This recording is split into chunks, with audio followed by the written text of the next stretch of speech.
1 Coríntios capítulo 10. Irmãos, eu quero que vocês lembrem do que aconteceu com os nossos antepassados que seguiram Moisés.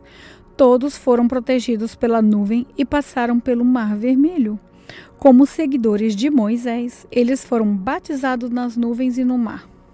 Todos comeram da mesma comida espiritual e beberam da mesma bebida espiritual, pois bebiam daquela rocha espiritual que ia com eles, e a rocha era Cristo. Mas Deus não ficou contente com a maioria deles, e por isso eles morreram, e os seus corpos ficaram espalhados no deserto. Tudo isso aconteceu a fim de nos servir de exemplo, para nós não querermos coisas más como eles quiseram, nem adorarmos ídolos, como algum deles adoraram. Como dizem as Escrituras Sagradas, o meu povo sentou-se para comer e beber e se levantou para se divertir. Não devemos cometer imoralidade sexual, como algum deles fizeram, e, porque eles fizeram isso, 23 mil deles caíram mortos num só dia. Não devemos pôr à prova a paciência de Cristo, como alguns deles fizeram, e por isso foram mortos pelas cobras. Vocês não devem se queixar, como fizeram alguns deles, e por isso foram destruídos pelo anjo da morte. Tudo isso aconteceu como os nossos antepassados, a fim de servir de exemplo para os outros. E aquelas coisas foram escritas a fim de servirem de aviso para nós, pois estamos vivendo no fim dos tempos. Portanto, aquele que pensa que está de pé, é melhor ter cuidado para não cair.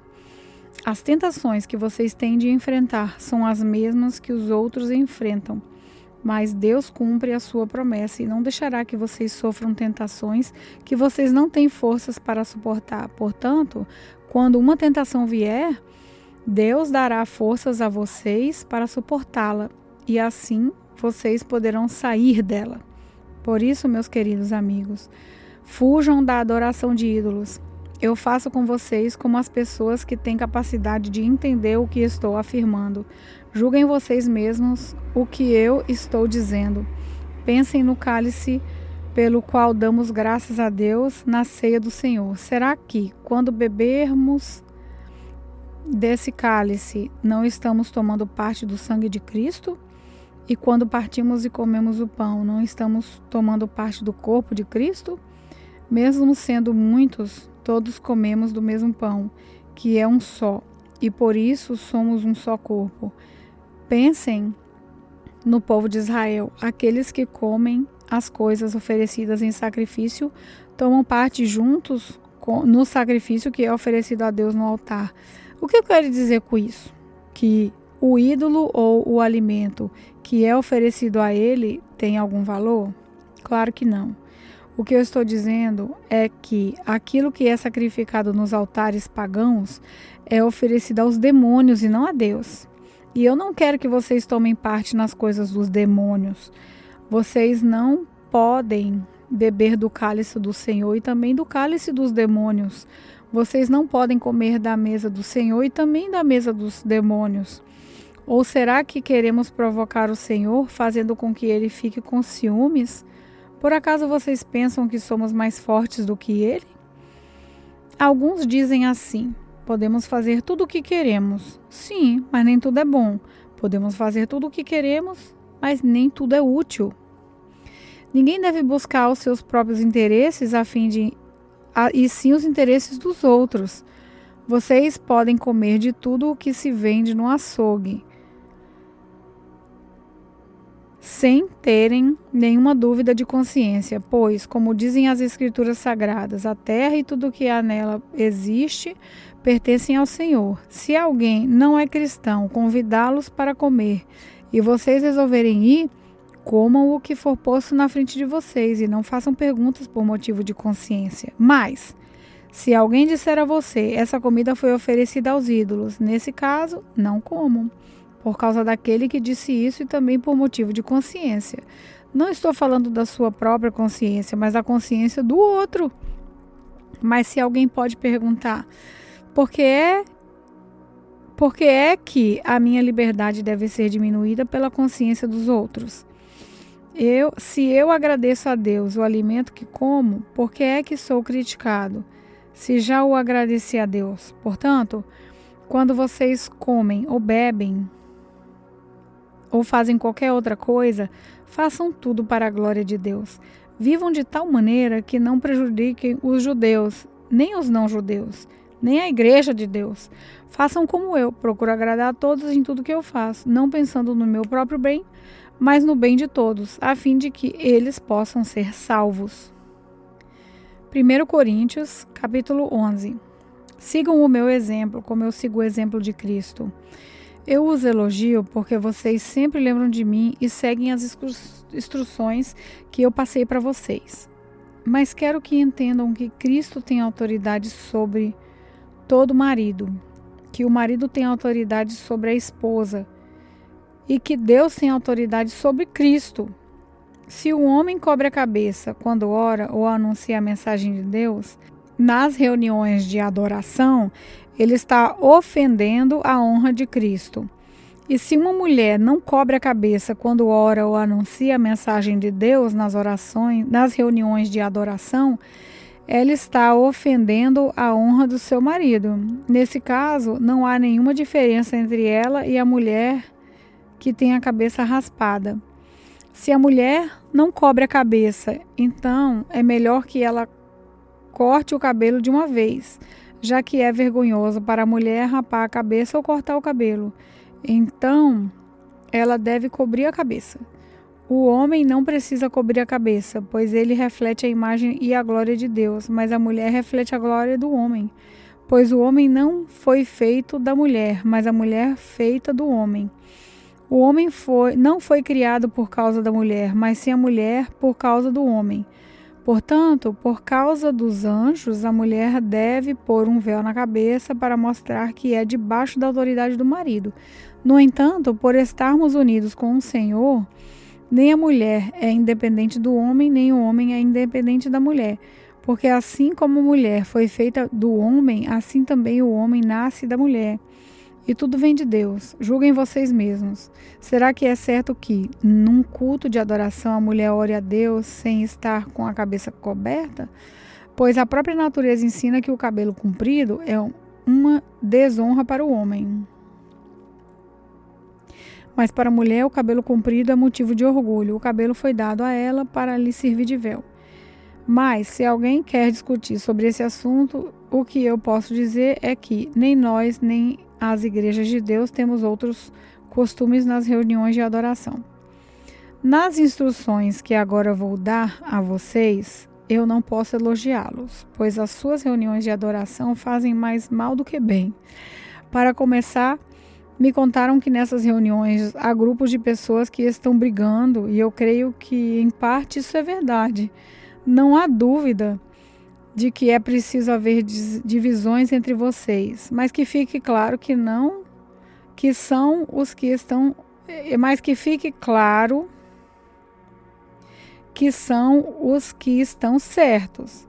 Quando vocês se reúnem, não é a ceia do Senhor que vocês comem, pois na hora de comer cada um trata de tomar a sua própria refeição e assim, enquanto uns ficam com fome, outros chegam até a ficar bêbados.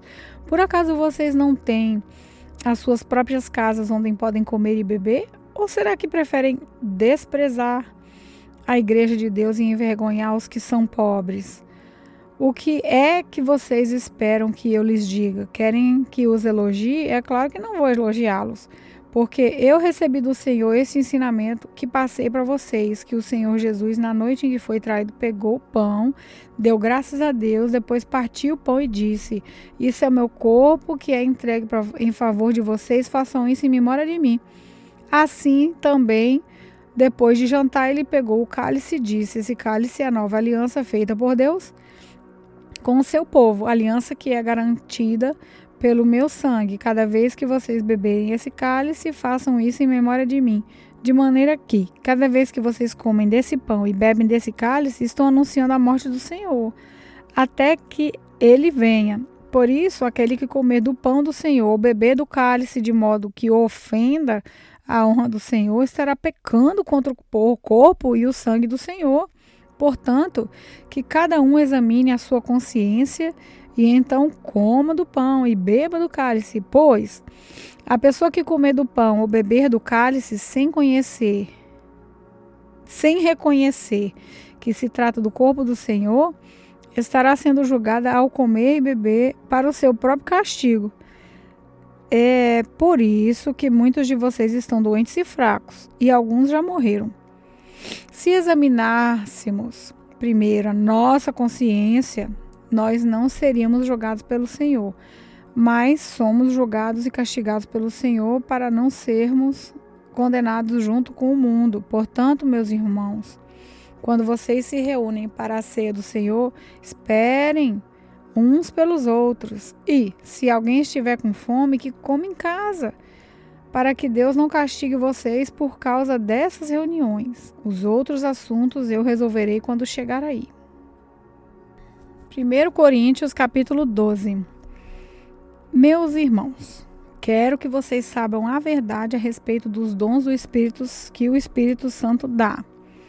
Vocês sabem que, quando ainda eram pagãos, vocês eram desviados de várias maneiras para a adoração dos ídolos, os quais não têm vida. Por isso, precisam compreender que ninguém que diz que Jesus seja maldito pode estar falando pelo poder do Espírito de Deus, e que ninguém pode dizer Jesus é Senhor a não ser que seja guiado pelo Espírito Santo.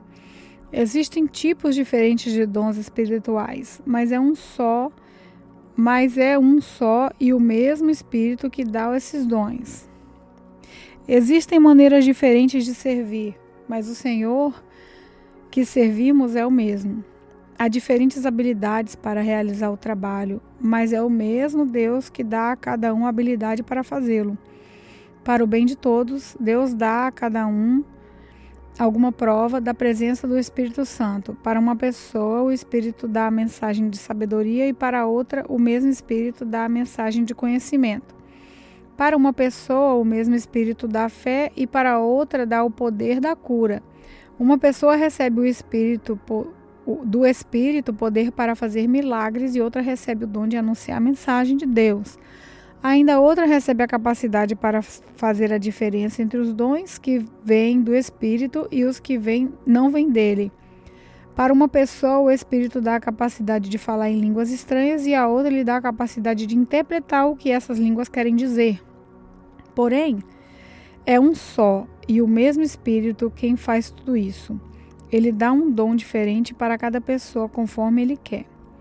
Cristo é como um corpo, o qual tem muitas partes, e todas as partes, mesmo sendo muitas, formam um só corpo. Assim também, todos nós, judeus e não judeus, escravos e livres, fomos batizados pelo mesmo Espírito para formar um só corpo, e a todos nós foi dado de beber do mesmo Espírito. Pois o corpo não é feito de uma só parte, mas de muitas. Se o pé disser, já que não sou mão, não sou do corpo, nem por isso deixa de ser do corpo.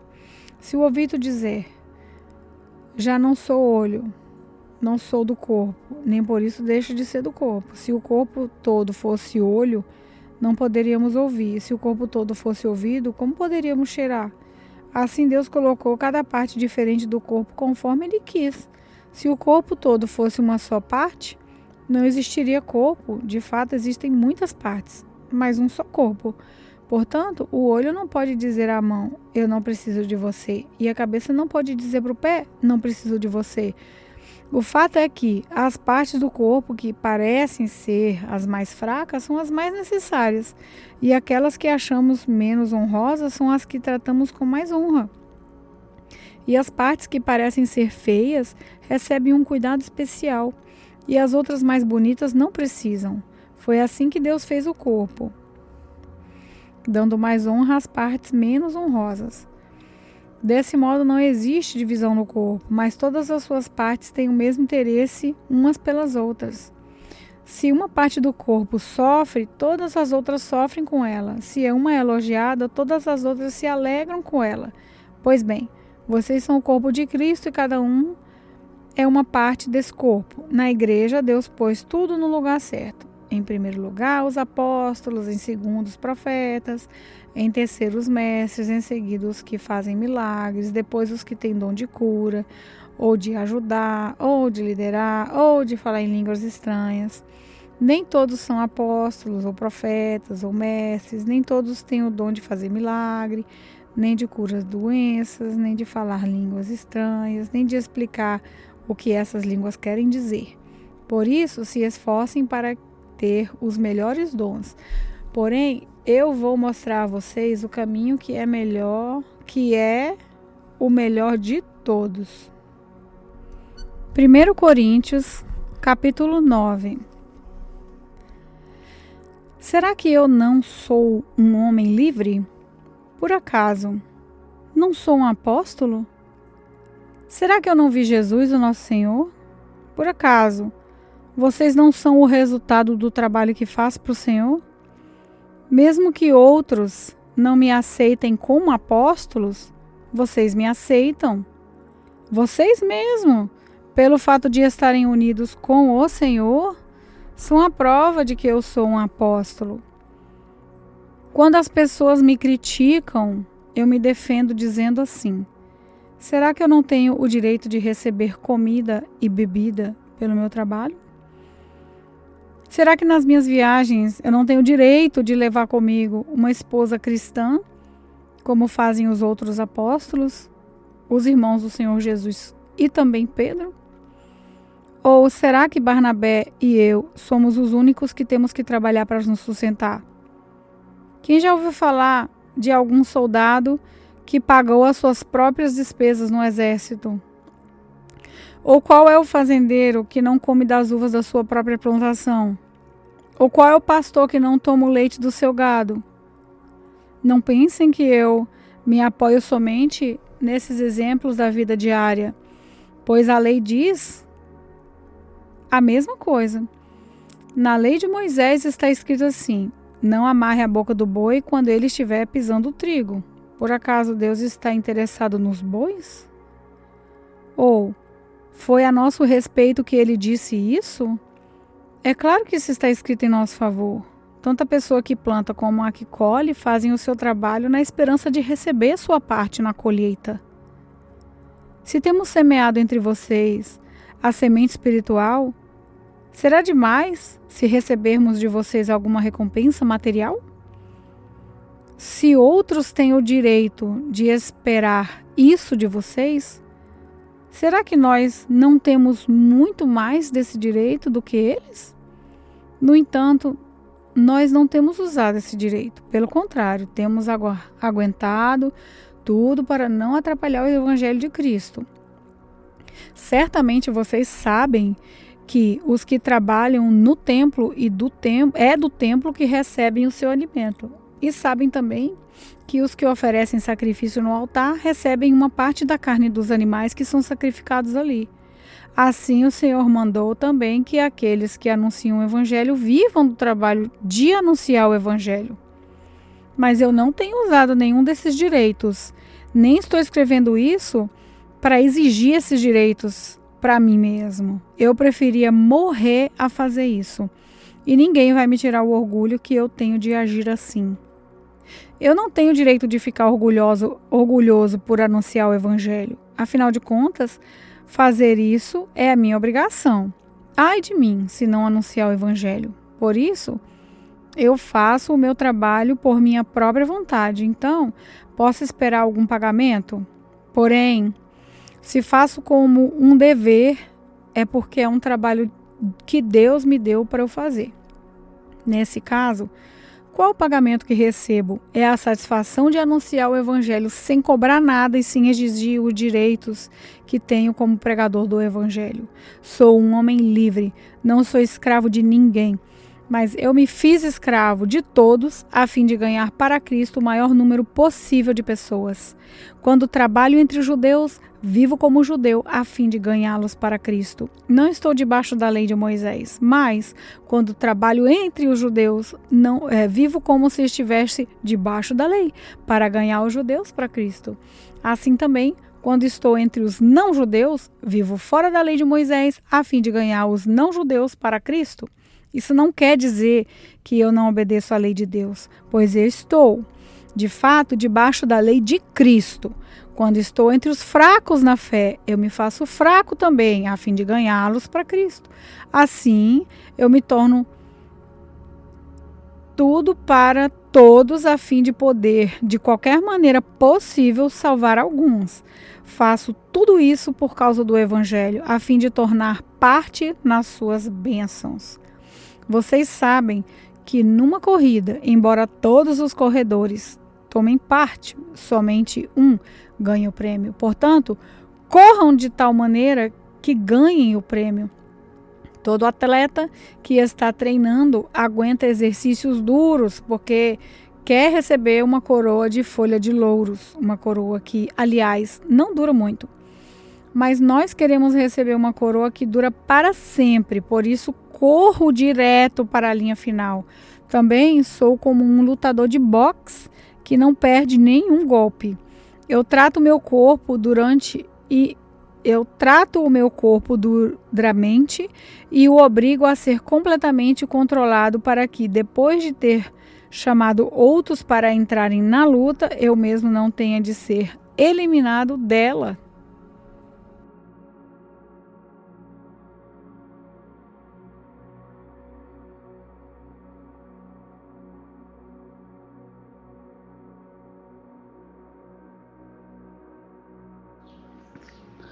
Olá, eu sou a pastora Neuza e quero orar com você. Salmo 23 diz que o Senhor é o nosso pastor e nada nos faltará. Que nessa tarde nada venha te faltar, que não venha faltar o óleo sobre a sua cabeça, que não venha faltar a proteção, que Deus tenha cuidado dos seus, da sua família, dos seus negócios, de tudo aquilo que você colocar às tuas mãos. Que o Senhor possa desabençoar. Em nome do Pai, do Filho e do Espírito Santo. Amém.